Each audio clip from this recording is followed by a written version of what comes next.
नमस्कार दोस्तों, मैं हूं संदीप शर्मा और आप देख रहे हैं हमारा चैनल भारत अब तक। आपने बहुत सारे टैगलाइन आपने सुनी होगी, जैसे कि बढ़ती उम्र मानो थम सी जाए। एक च्यवनप्राश का नाम आता था और टैगलाइन आती थी बढ़ती उम्र मानो थम सी जाए। आपने सुना होगा रहो जिंदगी के लिए हरदम तैयार, मेरी खूबसूरती का राज ये साबुन है। ऐसे विज्ञापन आपने सुने होंगे बहुत सारे, जैसे मतलब ऐसे धार्मिक विज्ञापन जो हैं वो आपने सुने होंगे, जिनकी टैगलाइन होती है बहुत तेज तरीके से अपना प्रचार करने के लिए रहे। आपने ये भी सुना होगा, मेरी उम्र पहले कम थी, मैंने ये फलाना बीटा पिया, और किसी का नाम लेते हैं और उसका ग्रोथ करते हैं वो कि मेरी उम्र इससे कंट्रोल में हो गई, मेरी ग्रोथ इससे बढ़ गई, मेरी हाइट इससे बढ़ गई। मैं ये बात आपको ऐसे ही नहीं कह रहा हूं, क्योंकि सुप्रीम कोर्ट ऑफ इंडिया में एक केस चल रहा है पतंजलि का। बाबा रामदेव ने कोविड के दौरान 2020 में दवा का उन्होंने निर्माण किया था और उनका दावा था कि मेरी दवा जो है वो कोविड के लिए असरकारक है और आप मेरी दवाइयां लीजिए। आप ये अंग्रेजी जो दवाइयां हैं, या यूं कहूं कि एलोपैथ की जो दवाइयां हैं, ये आदमी को मतलब गलत तरीके से प्रचारित किया गया, भ्रमित किया गया। उसके एवज में इंडियन मेडिकल एसोसिएशन ने, आईएमए ने पतंजलि के खिलाफ केस कर दिया और उसकी सुनवाई हुई। और सुनवाई में पाया गया कि जो पतंजलि द्वारा विज्ञापन दिए गए थे वो धार्मिक थे, वो पूर्ण रूप से सत्य नहीं थे। इस पर एक्शन लेते हुए सुप्रीम कोर्ट ऑफ इंडिया ने कहा कि आप इस पर क्या रुख रखते हो, तो पतंजलि ने बिना शर्त उस पर माफी मांगने का प्रस्ताव रखा और लगभग 67 न्यूज पेपरों में उन्होंने माफीनामा छपवा भी दिया। लेकिन अब बात करेंगे, उसके बाद भी कोर्ट संतुष्ट नहीं है। उन्होंने कहा कि आपने जो माफी मांगी है वो किस एरिया में मांगी है। उन्होंने कहा हमने 10 लाख रुपए खर्च किए और ये इस तरह से विज्ञापन हमने दिया। उन्होंने कहा कि ऐसा विज्ञापन हम देखना चाहते हैं कि कई आपको माइक्रोस्कोप लेकर के तो देखना नहीं पड़ेगा, इतना छोटा तो विज्ञापन नहीं दिया है। कुल मिला के बात यह है कि उन्होंने माफी मांगी 67 न्यूज़पेपरों में, और कल एक बड़ा न्यूज़पेपर में उन्होंने फिर माफीनामा मांगा। लेकिन सुप्रीम कोर्ट ऑफ इंडिया ने कल 23 तारीख को एक बहुत बड़ी बात कही। उन्होंने कहा कि धार्मिक विज्ञापन जो है वो पतंजलि तक ही सीमित नहीं है, पतंजलि के अलावा भी बहुत सारे हैं। उन्होंने विशेष रूप से नेस्ले का एक मामला आया है।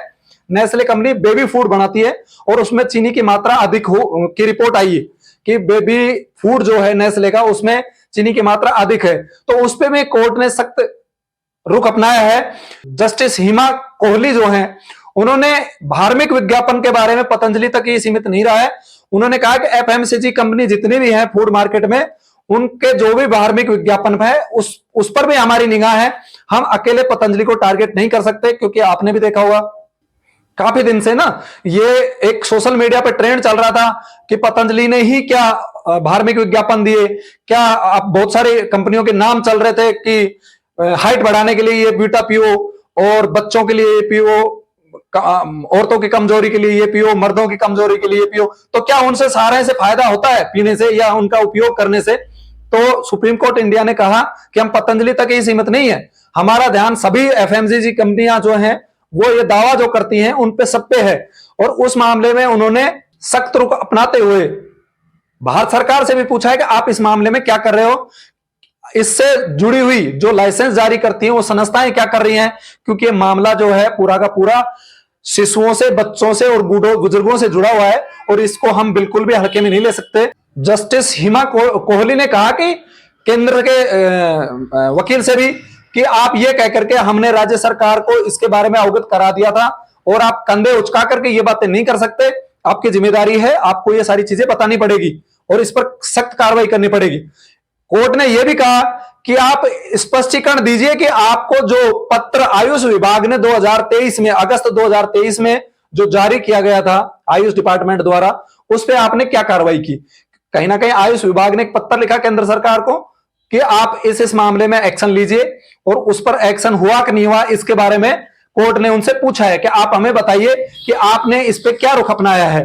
कोर्ट ने इंडियन मेडिकल एसोसिएशन आईएमए को भी कहा कि आप भी दूध के धुले नहीं हो, आप भी अपना थोड़ा सा ध्यान रखिए। आप जब एक उंगलियां पतंजलि की तरफ कर रहे हो तो 4 उंगलियां आपकी तरफ हो रही हैं।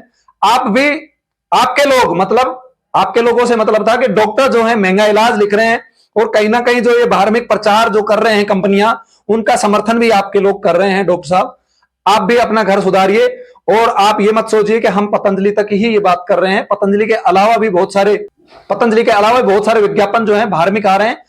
उन्होंने कहा कि मैं किसी चैनल का नाम नहीं ले रहा हूं, लेकिन उसके बावजूद भी जस्टिस हेमा कोहली और जस्टिस एहसानुद्दीन अमोल्लाह जो हैं, वो 2 जस्टिस थे उसमें, और उन्होंने कहा कि मैं एक सुबह टीवी देख रहा था, खबर देख रहा था, और उसमें चल रहा था कि कोर्ट ने ये कहा, लेकिन उसके साथ साथ एक विज्ञापन भी चल रहा था। ये कितनी विडंबना है कि हर जगह विज्ञापन घुसा हुआ है, और वो भी आधा सत्य, अर्ध सत्य जिसको बोलते हैं, वो घुसा हुआ है। आप इस पे कार्रवाई क्यों नहीं कर रहे हो? आपके डॉक्टर्स जो हैं वो महंगी दवाइयां लिख रहे हैं, प्रोडक्ट्स जो विज्ञापन आते हैं उनका समर्थन करते हैं। इसके अलावा भी उन्होंने इंडियन मेडिकल एसोसिएशन के सदस्यों की शिकायतें आपके पास भी आई होंगी। आईएमए से पूछा कि आपके पास भी, आपके डिपार्टमेंट में बहुत सारी शिकायतें आती हैं, आपने उनके बारे में क्या शिकायतें जो आई उनका क्या आपने सोल्यूशन किया? उसके अलावा उन्होंने कहा कि कोर्ट ने कहा कि इस मामले में राष्ट्रीय चिकित्सा आयोग यानी कि एनएमसी को भी उन्होंने प्रतिवादी बनाने के लिए निर्देश दिए हैं कि उनको भी इस मामले में प्रतिवादी बनाओ।